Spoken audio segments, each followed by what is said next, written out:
Jackboys, and by that I mean music, man. Pause. But yeah. Yep. But New before Jackboys that, album. shout out to Clips because they actually dropped Hip Hop Album of the Year. So that's Cool. really what's been on my head. Can you explain what Clips is? Is that because I think I seen, is that like Pusha T and like a collective? Yeah, I'm not gonna act like an OG head. It's Pusha T and his brother Malice, who some people say goes by No Malice now. He's gone down like a very religious path, so I think that's part of it. But yeah, they're a group also from Virginia Beach, same area as Pharrell. They put out music ages ago. I haven't heard of any of it really. I just saw this album was coming out, and I think the album itself, it's called like Gotta Sort 'Em Out. They got a song by that name too. Crazy beats, crazy lyrics. Just, I'm not even the biggest Pusha T fan, but just as a hip hop fan, it's something to appreciate. So highly recommend that. And I'm probably going to go through their older catalog now, just out of curiosity. Got you. Trying to see what, do you know like what religion No Malice is like? Oh, conversion Christianity, I think. So I would guess. Gotcha. Interesting. Shout out him. I hope. Never listened to him. Never. Nah, they in all the interviews I've seen, they seem like the most down to earth people.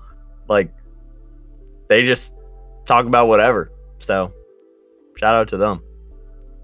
That's what's up. And he dissed Travis. Pusha T dissed Travis on their lead single. I think a few weeks before the album came out. Mm-hmm. Which I guess takes us to Jackboys because there's actually a little response on this album. Although, if you can call it that, yeah, ill-advised. Whoever told Travis it was a good idea to ever speak on Pusha T's name, you got to fire that dude from the whole Cactus Jack imprint, bro, because that's never gonna go well for you.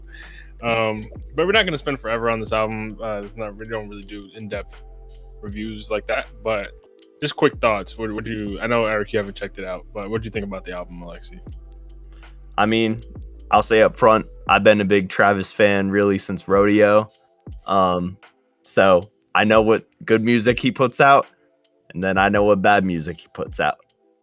And this is very much on the lower end. I equated it earlier, talking to Dre about like YSL, how they put out albums together and how the music there, like, it's cool to listen to.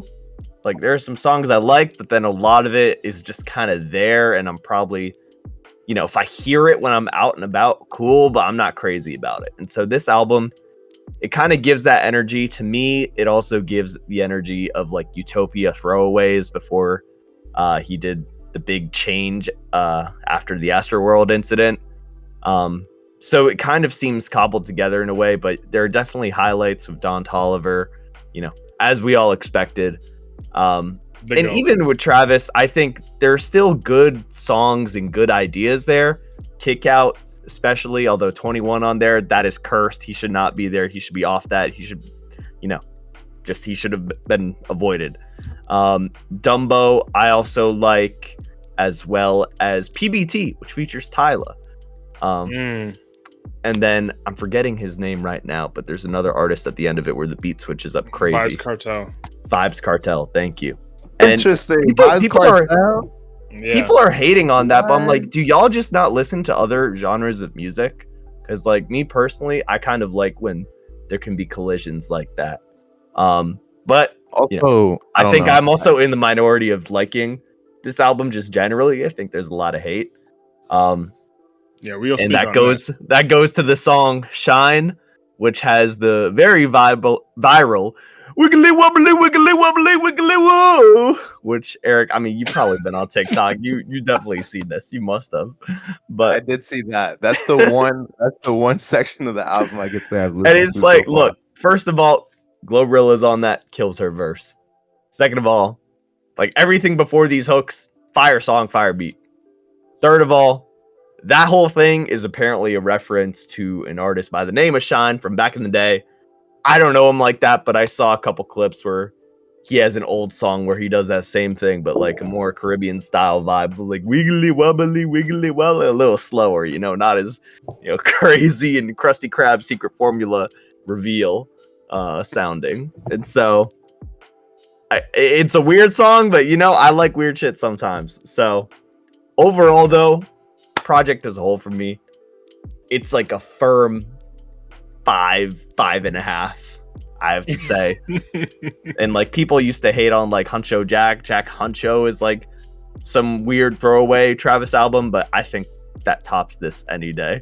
Easily. So this is definitely like on the bottom half of the discography, and I pray to God that they make a Jackboys album with more of the Jackboys, more Don, more Sheck even. I know Dre, you have thoughts on that, but I like Sheck West when he does his thing sometimes. So Fago I liked on this album as well. He's kind of disappeared off the map, but it was nice seeing him pop out. And then whatever happened to Luxury Tax? He was on Jackboys 1, had a killer verse, and then like never dropped an album. So wherever that dude is, bring him back too. Yeah, how about not, bro? But yeah, no, go ahead, Eric. No, I was gonna go into something completely different, related to Jackboys, but I'll let y'all tackle the album. Is that what it is? The album first. I guess. I'm sorry. Yeah. I'm like super out of tune. For any listeners, man, I'm super out of tune with the just like music industry in general. But I'll let y'all finish up because I just have some questions about Jackboys. But continue. No, fair. I think generally I'm with you on being out of tune. Other than my favorite artist, Don Toliver, I got to tap in for anything related to what he drops, and he's an essential member of the Jackboys. So when I see him promoting this album on his Instagram, I'm like, it's only right. I got to check it out. I got to see, especially because there's a specific unreleased Don song he's been performing at his concerts. I'm waiting to drop. Thankfully, it was not on this album. Do not waste your talent on these bums. Crazy. Jackboys 2. It's been 6 years since Jackboys, the first Jackboys. Put that in context as well, because I gave the smoke to Cardi for how he was holding up his fans hostage. I'm gonna keep it consistent with my favorite art. Well, only Don, not the rest of them, but my favorite artist as well. 6 years since Jackboys 1, and that was only an EP to start off as well. So that really was meant to be a teaser. Then you guys follow it up. 6 years later, what have y'all been doing, really? I mean, I know Don, you've been dropping some of the greatest albums of all time, but like the other ones, like what have y'all been doing, bro? Really in this time? Travis, you're on the clock, buddy. Fraud Watch is coming. I ain't gonna lie to you. I like Travis. I might sound like I'm a hater. I think Travis of our generation has been one of the most influential artists, one of the most forward-thinking artists of our entire generation, and he dropped some of the coolest albums of the last decade, I guess, as well. But that being said, bro, it's been a minute since you were really that guy. I'm not gonna lie. It's been a minute since you were on top of your game. Maybe you can attribute that to the Astroworld incident to an extent, but I don't put too much stock into that. And in terms of that being on Travis and how much that affected his career, I think musically, Utopia, I ain't gonna lie, bro. The people weren't feeling it the same way as previous albums. Now you're doing this other stuff. Jackboys 2, this is supposed to be your posse. This is your label. These are your guys. Don is trying his best. This dude's like freaking Sisyphus, bro, with the rock. He's trying his best to put this label on his back, and you guys are letting him down.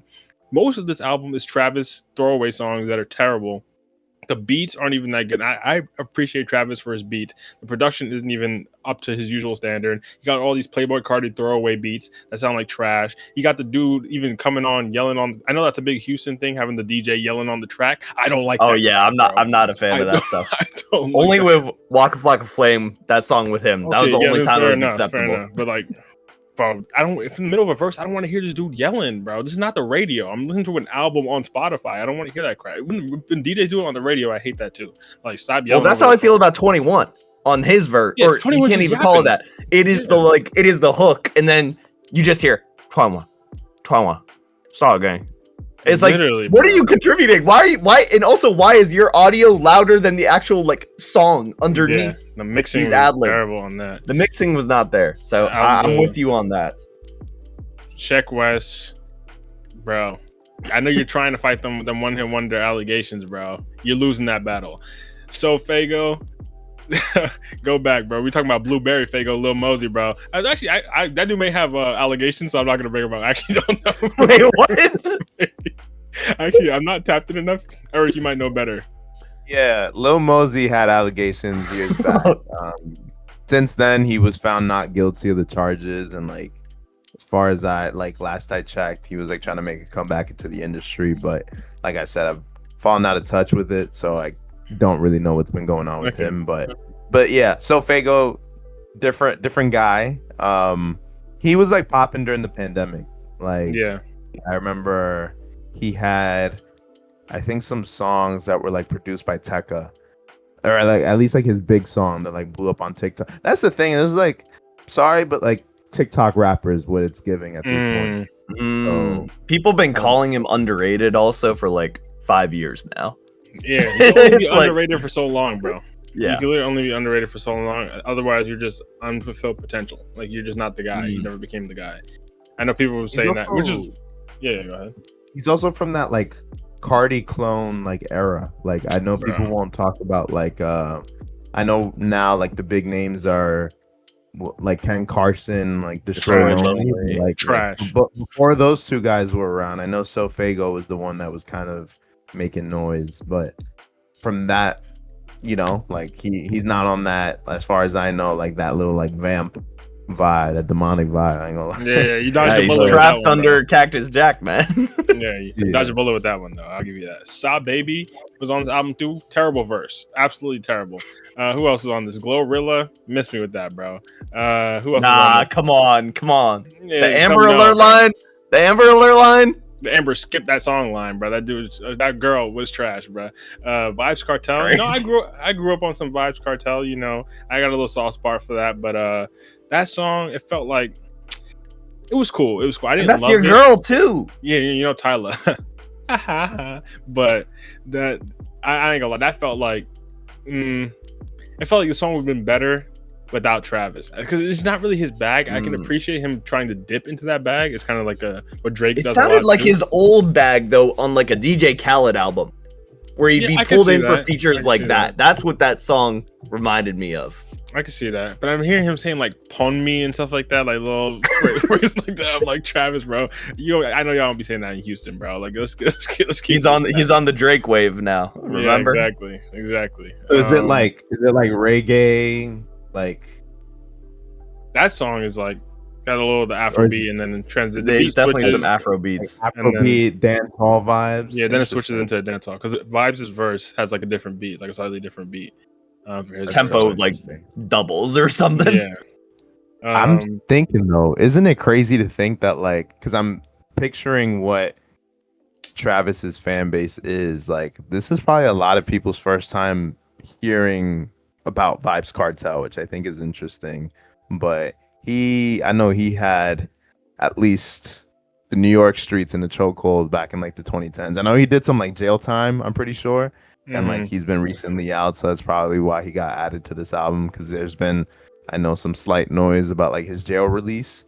But that's so interesting to me, because it's like I'm again thinking about who the fan base is under Travis, and the fact that like dancehall Afrobeats probably not in their arsenal, which I think is I don't know though.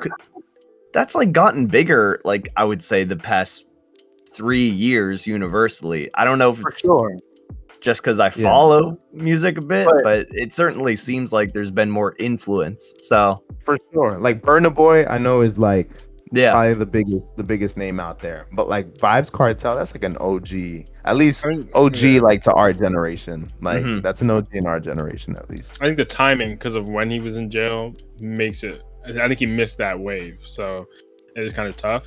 But I think even with that song, it's weird because Travis drives that song. I think kind of back to what you were saying, Alexi. I think it works better if Travis is like a sprinkle on a song like that. But like when he did the feature on like the Water remix for Tyler, I was like, oh, that's a good fit. Like that's a good pocket because Tyler's driving that song. But this one, Travis is the driving force of the song, so it was cool. I wouldn't say I hate that song, but overall, I only really added the songs with Don Toliver on them to my playlist, as probably expected.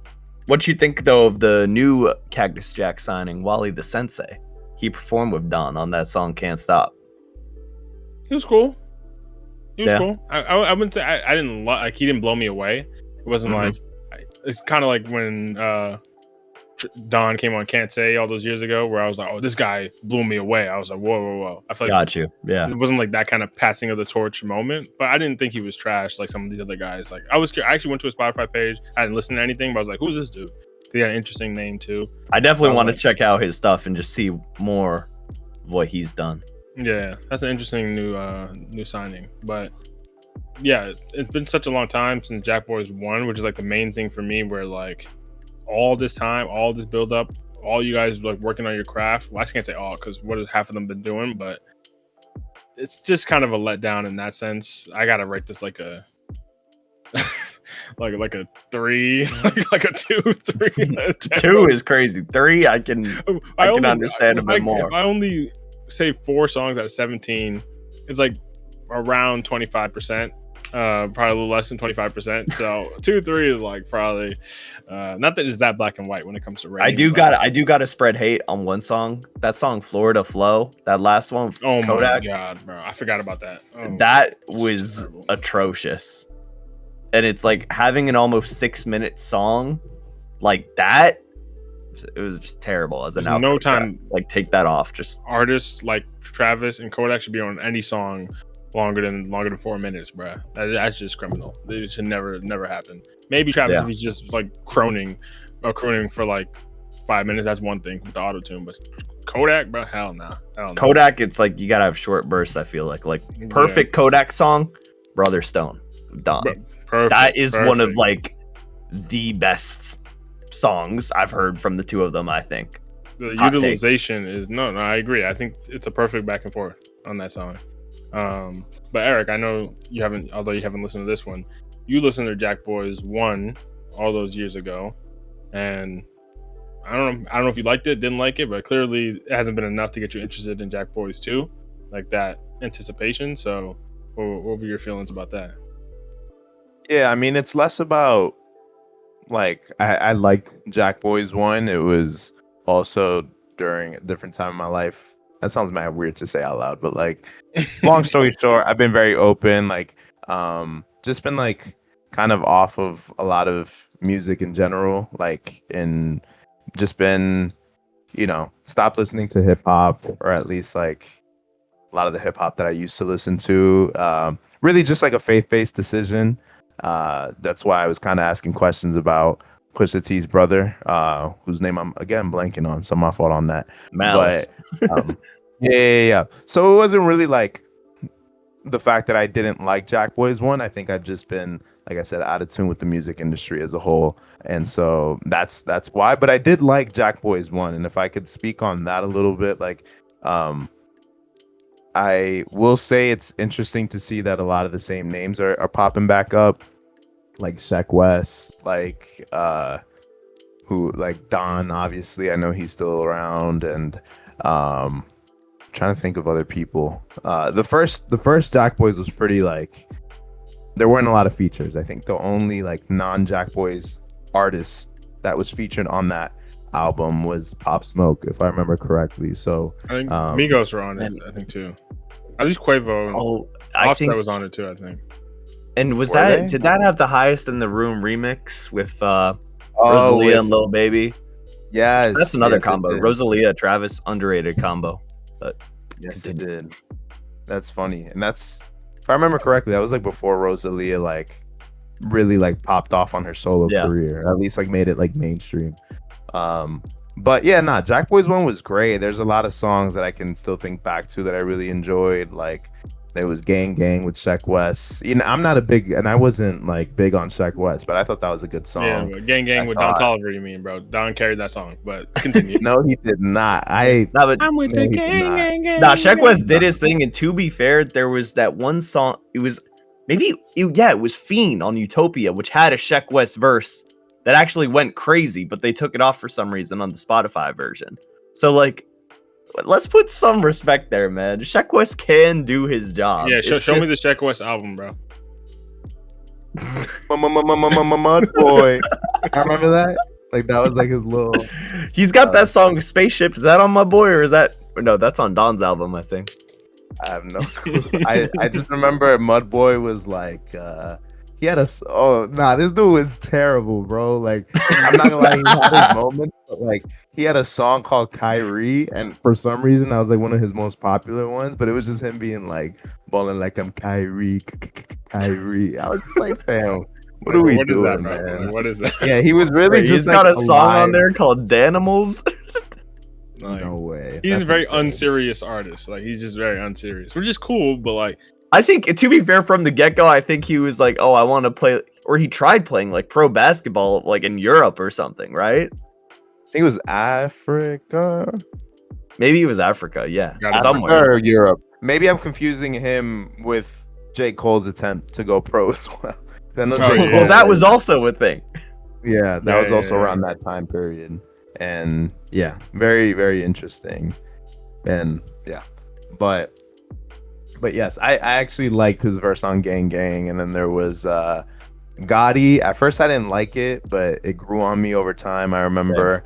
And then of course, I think the best song on that entire album, and I'll give him his flowers now, but Don Toliver on What to Do. Yes, That sir. Don't know what to do. oh my Banger. god, Banger. woke up That on was- 17, bro. That Oh was my good. god, I'm not gonna lie. Don That is was the really good. goat. He's the goat, bro. He's the goat. Yeah. That was the song that cemented him as like Bro, when he came top through, 'cause, three. like before that, it's like Don's on the rise. We're interested in what he's doing post like Astro World, all that. His Donnie Womack, all that stuff. We're like, okay, what's Don really about?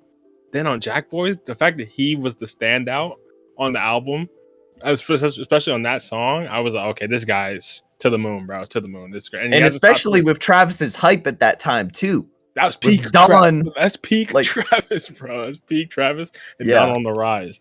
Like that's foreshadowing for these last however many years. Word. That's what's up. What did you guys think of that first album though? I know I gave my opinion. I don't know. Oh, I know you hated guys- how short it was. Like I was like, because I Yeah, remember, album. they were hyping it up, and it was like, 6, 7 songs maybe. One of them being a remix, and at the time too, it was like similar thoughts with you, Eric, on Gotti. Like I was not a fan. I was like, who's this Pop Smoke guy being like, huh? Like I was just like not with that at the time. But after maybe a few weeks of listening, I came around. To me, it was always an album that represented potential. And if anything, Jackboys 2 has, gotten rid of those hopes of potential for them as a group, which is a shame. But it has a special place because at the end of the day, I do think all those songs are on a playlist of mine and I still go back to. Which, even if it's a small album, it's impressive that it could be so small and so present in my library. And I think with that album or EP, whatever, I refuse to call that an album. That thing's tiny. But I only have 3 songs from that album saved. They're Gang Gang, Had Enough, and What to Do. I mean, look and try to guess the common denominator of those 3 songs. But yeah, I think to be fair though, I do think that, like Alexi said, that time there was a lot of potential in that album with the group. I think at the time too, their sound aligned a lot more. I think that's more when like they're now coming out of the Travis shell and they're more kind of at the same starting point, and then so they can make something more cohesive. I think now, all these years later, they've gone in different directions, some in no direction, but not really. I hate to be hating, but like, what have half of them been doing, bro? Literally, what have they been doing? No, it's true. Like, what have they been doing? So now in 2025, they might have sounds that are, there's still always overlap. Like Don and Travis are always gonna have overlap in their sounds. It's just natural, but they have gone in different directions. Like Don's last few albums have explored different sounds, different subgenres to mix with his sound. Same with Travis in Utopia, but it ended up being super different from his previous stuff. So, and now it's some of this Cardi crap. So it's like, it's not as cohesive as you thought it would have been off of Jackboys 1. If they dropped Jackboys 2 in like 2021 or something like that, like 2 years after the first one, I think it could have been way better. Even though I think Don's a even better artist than he was back then, I think the sound would have made more sense. But now I feel like so much time has passed. It's just kind of, I don't know. Maybe Jackboys 3, if that ever happens in 20 years, it'll be something a little better. But this one was just disappointing. That's a good point, though, on how back then their signs were more closely aligned. I can't speak. Because, yeah, that Cardi influence on this album, it really is there for a lot of the production and just the sounds, even Travis, the way he tries to rap or sing or whatever. Like, there are a lot of moments where it's reminiscent of that. And I'm like, dude, like you always kind of made your own path in a way, obviously taking influences from other people, but I don't need more of this fiend energy, you know? Bro, I was just about to say, I think like we got that song, heard that song, bro, as much as we needed to. At the show I went to, bro did it 15 times. Like, I don't need to hear it anymore. We get it, bro. We get it. Like, don't get me wrong. I think genuinely the root of the issue with Travis, I guess probably with Cardi too, and just with hip hop right now, is because of that Travis album, because it was so divisive, and Fiend was the most like commercially ready song out of that album. It was so much bigger than anything else on that album. It's not the best song in my opinion, but it was but he probably took that as a sign that it was. Yeah, he was like, oh my God, my album is not really that hype right now, but everyone loves this Fiend song. I'm going 100% into this direction. I'm performing Fiend any opportunity I get. I'm taking this to WWE. Like, I'm doing whatever I gotta do with Fiend. And now in 2025, the dude's still riding the Fiend wave, thinking he has to become Playboy Cardi now. You're better than Playboy Cardi. Why are you trying to? He's always been better than Cardi, and he's even like just, you know, this dude's Instagram, bro's trying to post the same shit, Rick Owens shit, like all that kind of stuff. And it's interesting too because his fan base, like I follow the subreddit and like this shit, and everyone is in general agreement that Utopia is kind of aged like wine. Like off the rip, it was a little like startling and like different. Weren't sure how to feel about it, but over time, generally, his audience has come around and really appreciated it. And there definitely still is a split of like people who are like Astroworld was his peak, and then people are like Utopia was his peak because of how different it was. I'm more on the side of, you know, I just want more rodeo, but I know that's never gonna happen. Trap, bro. So yeah, even Birds in the Trap. But it's sad because those albums were really products of their time.